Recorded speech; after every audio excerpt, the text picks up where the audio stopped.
And thank you so much for choosing Morning Live. Now, a Waterhouse Coopers or PwC recommends South African chief executive officers should plan for a variety of scenarios to minimize the impact of the coronavirus on the economy. Now, according to PwC, certain industries are already experiencing challenges with the impact already being felt in financial markets, as well as cancellations in construction, tourism, fashion, sport, film, and of course, entertainment. Now, a fortnight ago, the Milan Fashion Week saw Giorgio Armani make a last-minute decision to cancel attendance of buyers.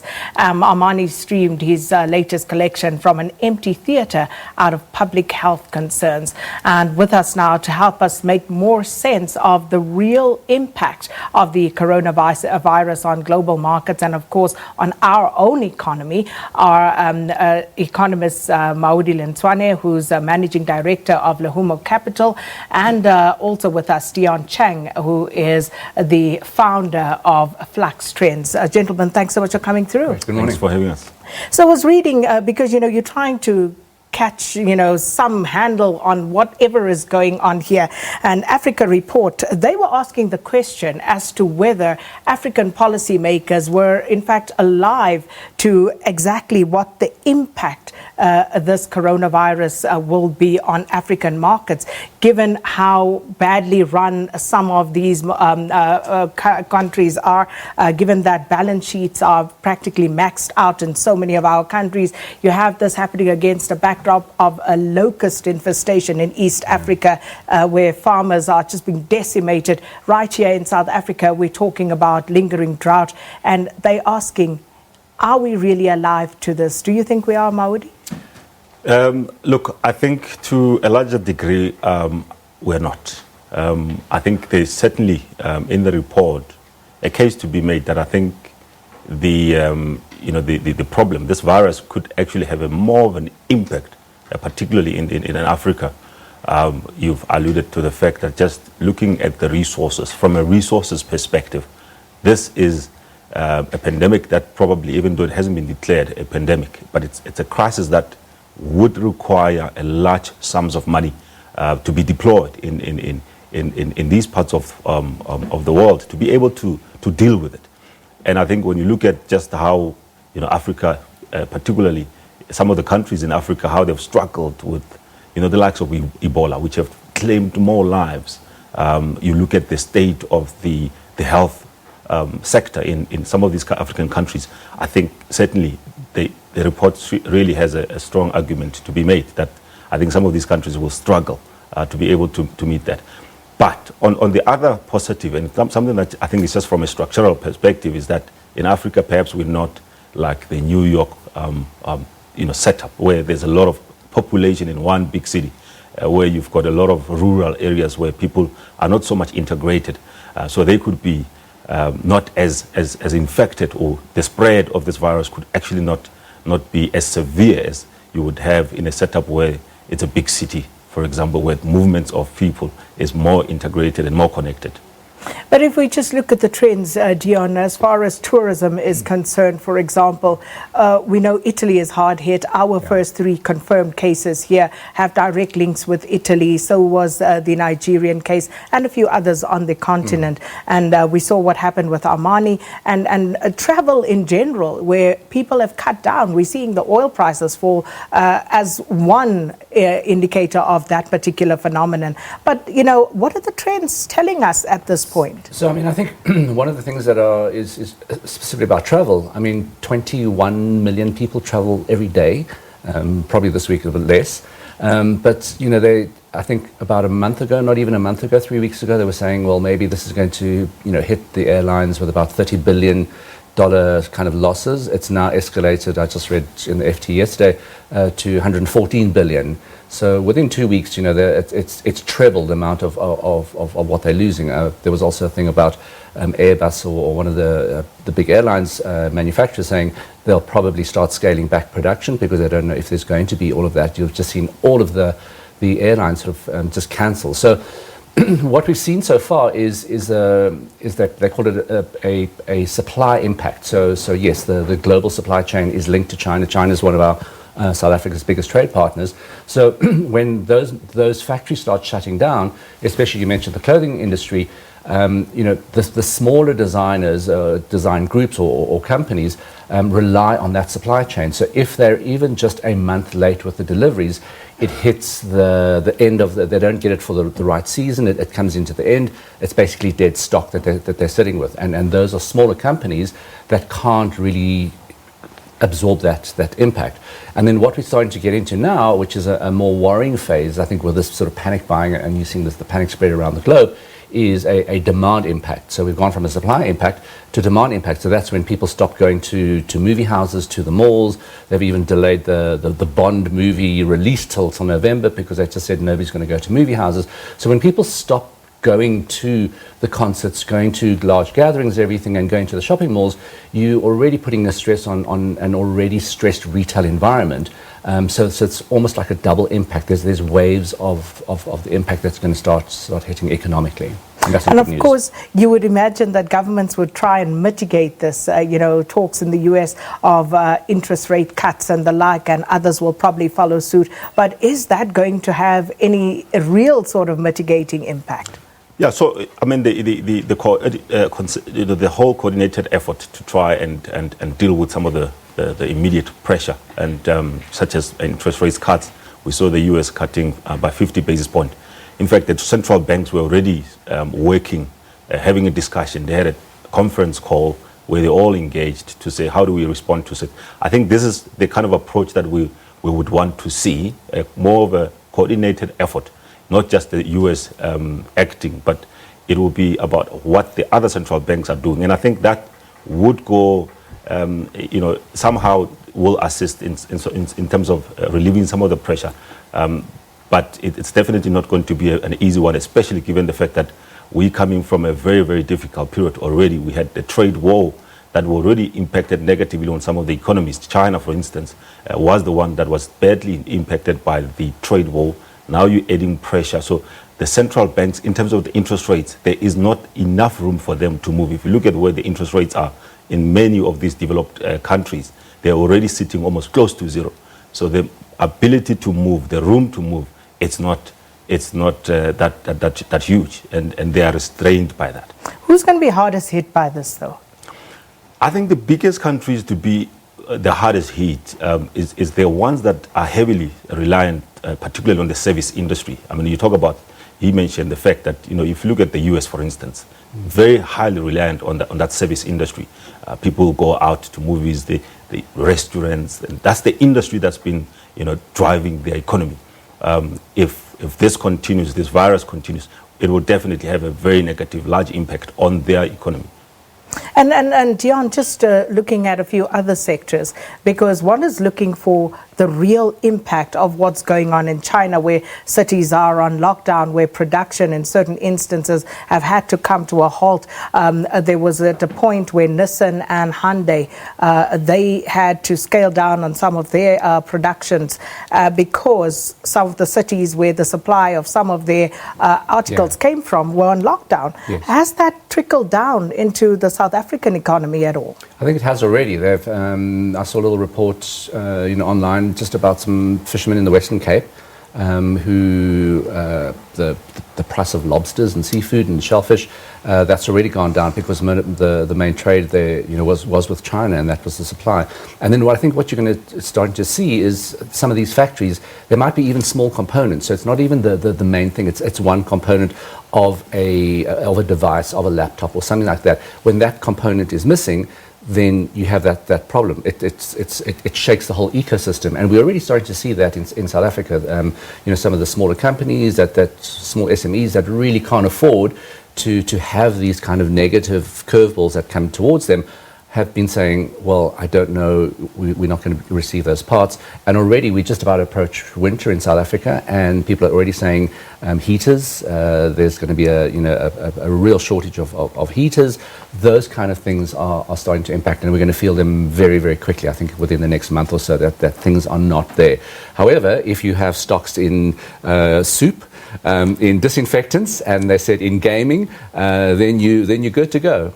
Explain to us the gaming one. Is it because people are staying indoors? People are staying indoors, so there's a lot of the different tech companies that do remote conferencing, like Zoom, those kind of platforms, are doing really, really well, and they are coming to the party as well. And they're saying we will give you sort of preferential rates or lower rates so that you can facilitate webinars, all of those kind of things, because you've got these huge conferences. In February, the World Mobile Conference in Barcelona. It's one of the biggest conferences for the mobile industry. That was completely cancelled. That's 100,000 people that didn't travel to Barcelona to do all of those kind of things. So you're starting to see those things, and I think in terms of socio-cultural trends, what is kind of worrying, there is already this trend in Japan. It's called hikikomori, and it's about seclusion or being reclusive. And just people being cut off. And I think we're kind of entering a stage where people are going to start battening down. You see this irrational rush on toilet paper. So people trying to panic buy toilet paper and canned foods and all of those kind of things. So it's going to have a very strange social ripple effect as well as an economic effect. And the question, of course, is how much of a disruption is this going to have on what has been a mainstream economy? Are people going to start looking elsewhere, to places other than China, for example, to source some of these goods that they have now run out of, those little components that nobody really thinks twice about, Dion, that they suddenly found is very necessary? I'll have both of you answer before I bring Lullu in. Yeah, look, I think certainly, with this crisis that we're facing, the world is changing, and I think the world is adapting into new ways. There's certainly going to be some shifts in terms of how things used to be done, and the other question is whether this is going to be, of course, prolonged. I think we could be sitting here and assuming that things are going to change drastically, but if we are able to control this and really nip it in the and sort it out. We've seen already the cases of new cases of infection in China. They are slowing down. So I think we must be very careful about saying this is going to be prolonged or assuming that it's going to be prolonged, because chances are we might find a way to deal with it, and 2 months down the line we've got no issues with coronavirus and we're back to where we were. Yeah. I do think there will be a sort of a recalibration and a rethink of supply chains, because I think we're in a much more connected world. The risk of this happening, however long this will take, the COVID-19 will take, it's not going to be the last one. We've had SARS, we've had all of the other things there, but people already, big companies are saying, well, we do outsource to other countries in Asia, say for example Vietnam or something like that, but they don't have the capacity that big factories in China does. So I think there's going to be a slight shift within the next couple of years. So you start seeing people sort of spreading where the supply chain goes, and then hopefully the smaller players will actually have that opportunity to grow, and maybe there will be a slight leveling of the playing fields, and I think that's not a bad thing at all. Well, Dion Chang and Maudi Lentsoane in studio with me, and we're joined now by Lullu Krugel, who is Chief Economist at PwC. Lullu, thanks for joining us this morning. So we've spoken a bit about the impact of this coronavirus outbreak, but do you think it's able to quantify, just looking at the scope, and also quantify the cost that this has had on the economy to date? A couple of studies done. And I suppose the most recent one by the OECD mentioned that we could lose as much as half of the economic growth that we anticipated this year in the global economy. So in a worst-case scenario, they're saying that instead of growth of, let's say, 2.2, 2.4, 2.8%, that's some of the various forecasts that we've seen, we might be looking at growth below 2% in the region of 1.2%. So that is in the worst case scenario. But if we get this sorted out earlier, the impact would be less. On the South African economy, of course, we've seen last week that Moody's now updated our growth forecast to just 0.4%. So some of that does take into account the fact that we have a lot of exposure to China as one of our major trading partners. But in addition to that, we've also seen the spread to European economies, which of course also is traditionally a very strong trading partner for South Africa. And are we able to, have we had opportunity to actually take a look and come up with some idea of the economic cost within specific sectors at this point, Lullu? So the major sectors in South Africa that seems to be impacted at this point in time is retail, and there's been a lot of discussion already around supply chain. So retail, and then any industries that have inputs that is imported from China or somewhere else in the world where there's a disruption at this point in time. Also, if we look at exports potentially down the line, specifically on the vehicle manufacturing side, if this is prolonged in the European economies, of course. And then in addition, we've already seen some impact on the tourism industry in South Africa. It's been slow initially, but over the last couple of weeks, we've engaged with some players in the hotels and tourism industry, and they've said to us that it's starting to have an impact, and definitely on the airlines industry as well. We've seen a significant fall, between 30 to 40% in travel numbers. So those are the first wave of industries that's being impacted directly, but then of course, if the global economy is impacted, at the end of the day, everything else would be impacted as well. It certainly does, and there is of course also the propensity to focus on mainstream issues, those that make the headlines, but then you read something about what's happening in the fishing industry, for example, and how hard hit those already struggling communities are, and that is just part one. Looking at the overall scenario, Maudi, what can government do? Because government's already struggling, our economy is already battered. What can we do better at this point? Yeah, look, I think it's certainly going to be very tough. Our government, in particular, it's already strained in terms of their ability to expand the economy.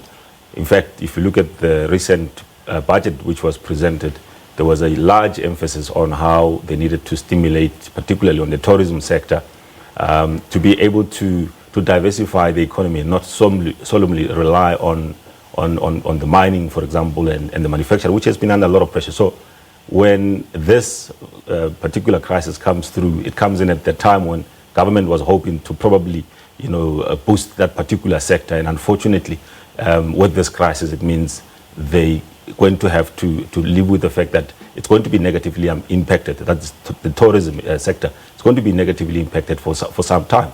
So there's a very limit in terms of what the government can do. What they can do is to just make sure that their health systems are ready to deal with the crisis should it become a problem. And I think so far they've done a fairly good job in communicating and ensuring that they are able to identify those areas, make sure that it doesn't spread wildly into the country. What can we do from a marketing perspective, perhaps, Dion, just to make sure that even though things may be bad right now, that as soon as we start to see some sort of upswing, we're able to maximize on that? Well, I think before this outbreak really happened, there's been a call. You saw that Davos, they're sort of talking about a new kind of capitalism. There's sort of empathy that needs to come into a business model, a business with purpose. You're starting to see that the airlines, some of the airlines, Qatar's one of them, to start saying we will not charge you any cancellation fees, or you are able to have a complete flexibility with your ticket.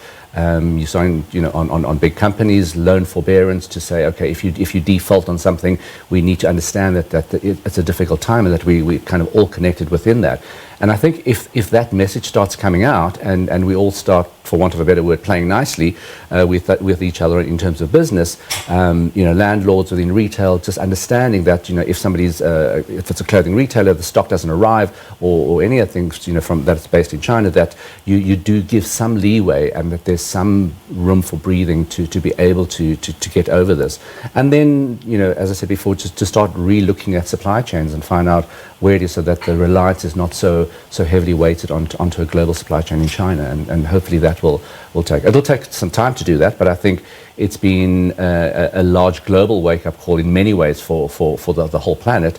And I'm starting to feel that it's kind of a tipping point. We were reaching there already with climate change, all of those kind of things. You've sort of seen the pollution down in the large cities, aerial views in China because nobody's driving their cars. So suddenly I think this is going to plant different seeds in our heads and saying, okay, well, maybe we should do things a little bit differently just so that if this happens, we can mitigate the same situation.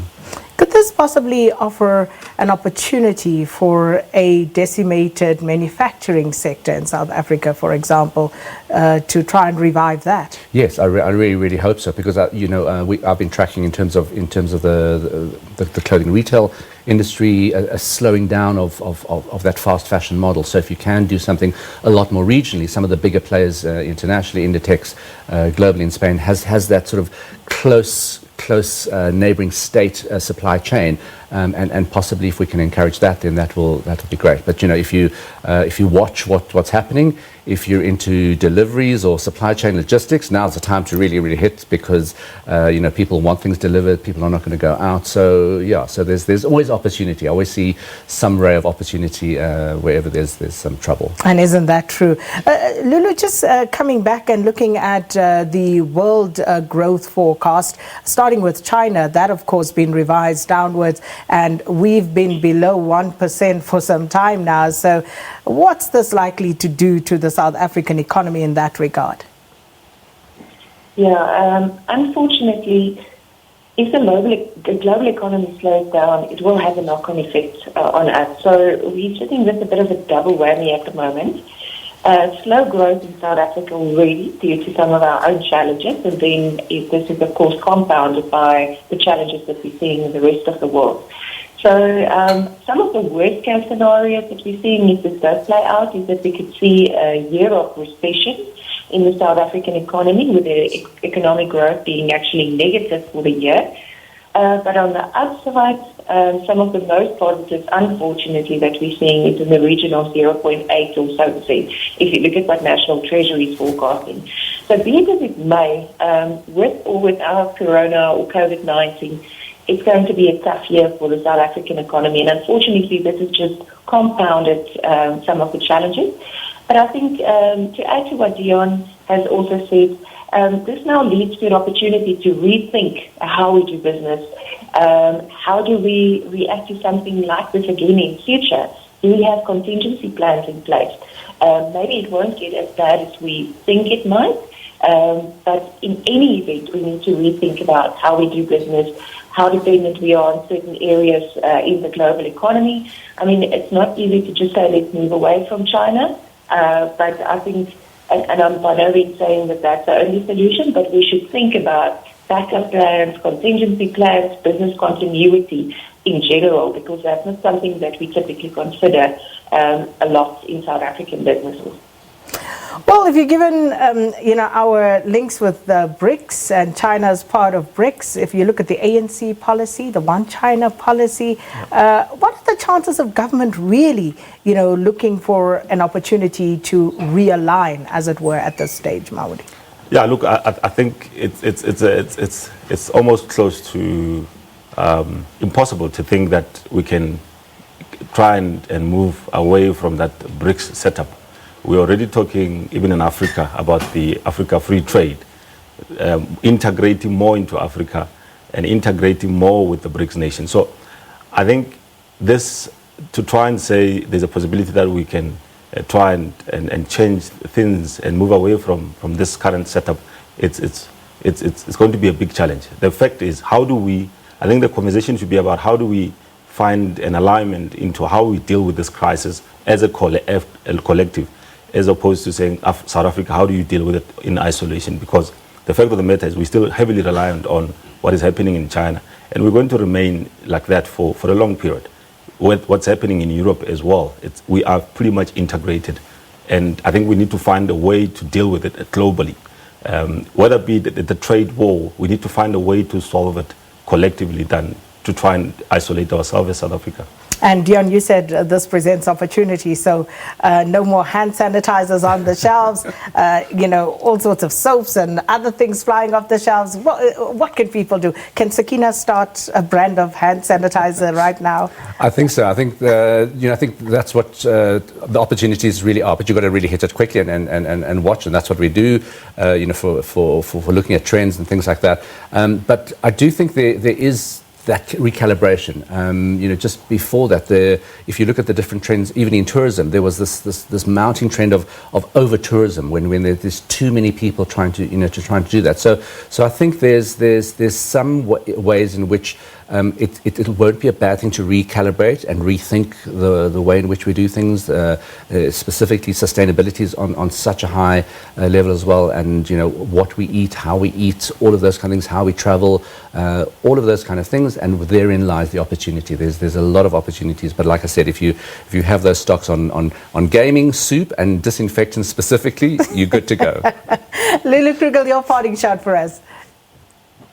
Yeah, I think it's important that everybody says don't panic, and it is important that we don't panic, even from an economic perspective, but we will have to rethink certain industries and the immediate impact of that. Something like tourism, for example, was also mentioned earlier, very important job creator in South Africa in both cases for semi-skilled and unskilled workers. So I hope government is getting into conversations with those industries to see how we can rethink and in the meantime support those industries.